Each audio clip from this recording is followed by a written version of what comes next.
If I could have a wish, it would probably be that my sister could walk. Yeah, that would be my wish. Hello, my name is Ellie.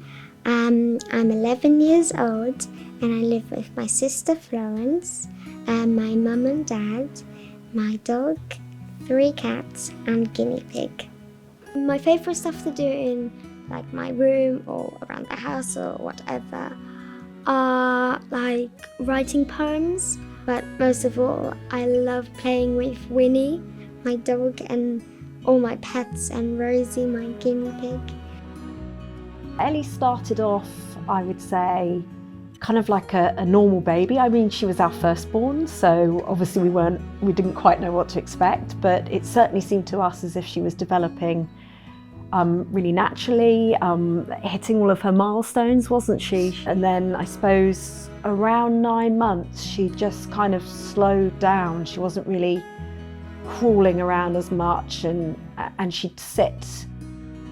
As a baby, I crawled a lot and didn't make efforts to stand up. So my mum and dad eventually found out that I had SMA type 2.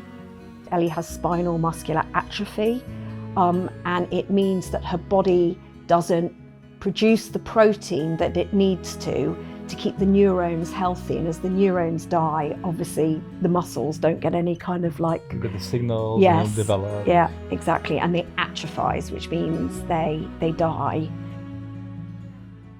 I do think Ellie finds it quite hard, like it does affect her living. She sometimes feels when people are running around having really fun, she sometimes gets upset because she cannot.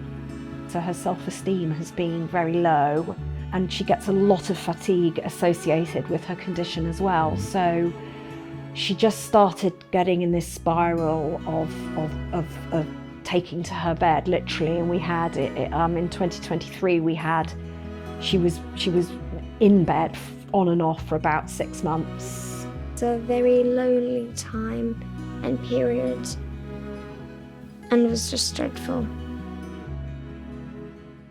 2023 was definitely not our year, but that was luckily the year that we discovered Julia's house, and things changed massively.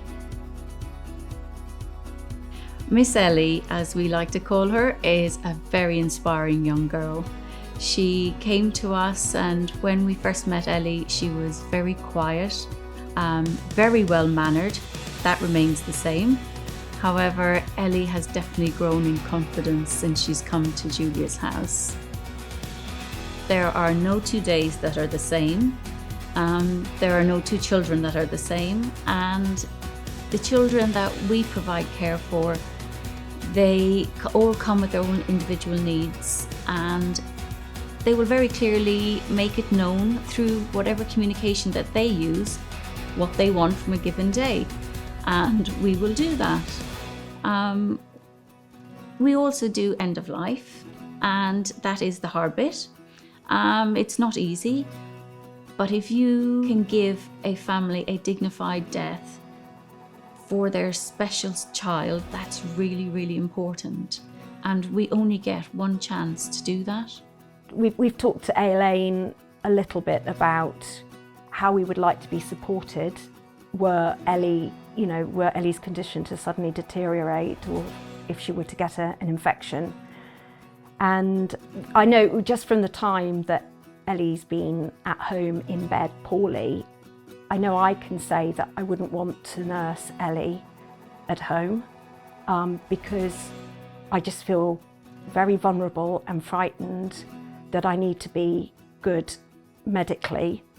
I can imagine that all I would want to do is just be a mum, and maybe Flo would just want to be a sister, and you just want to be a dad, and we don't want to worry about anything else.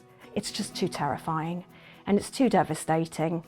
So you just want to be around an extended professional family that show you love and compassion. That's all you want, and that's what Julia's house did. Every child deserves a childhood, and just because there are certain aspects that maybe that can't be done, we like to have a positive attitude on that and say that everything can be done. We just need to look at a different way of doing it. Julia has helped me by always being there, by offering support that sometimes parents can't give, and always being just for you and doing whatever you want to do, if it's impossible or not.